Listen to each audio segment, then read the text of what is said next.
Knowledge inspiration. Hello guys, कैसे हैं आप सब लोग। आपका दोस्त वजीर अजहर मेहंदी एक नई वीडियो के साथ आपके सामने हाजिर है। गाइस, आज की हमारी ये वीडियो भी इंग्लिश के कंफ्यूजिंग वर्ड्स के हवाले से है। तो आज के लिए जो मैंने दो वर्ड्स चुने हैं गाइस, वो है डेजर्ट और डेजर्ट। इन दोनों की प्रोनाउंसिएशन बिल्कुल सेम है, लेकिन स्पेलिंग में थोड़ा सा डिफरेंस है। तो आइए पहले हम देखते हैं डेजर्ट वाला। ओके गाइस, तो डेजर्ट का मतलब है कि कोई ऐसी जगह जो बहुत गर्म हो और जहाँ पे पानी ना हो। गाइस, याद रखें कि डेजर्ट में सिर्फ एक ऐसा आ रहा है, देखें आपको नज़र आ रहा है। फॉर एग्जांपल कोल्ड डेजर्ट है जी, ये स्कर्दू में है, और सहारा डेजर्ट जी, ये अफ्रीका में है, दुनिया का सबसे बड़ा डेजर्ट है।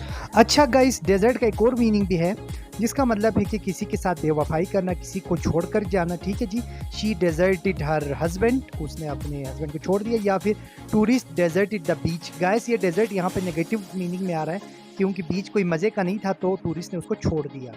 ओके गाइस, अब हम बात करेंगे डेजर्ट की। गाइस, ये खाने के बाद जो स्वीट या कुछ भी लाया जाए उसको आप डेजर्ट बोलोगे। गाइस, इसके अगर हम ओरिजिन पे बात करें तो ये फ्रेंच से निकला था, वर्ड डेजर्वर से, जिसका मतलब है कि टेबल को साफ़ करना।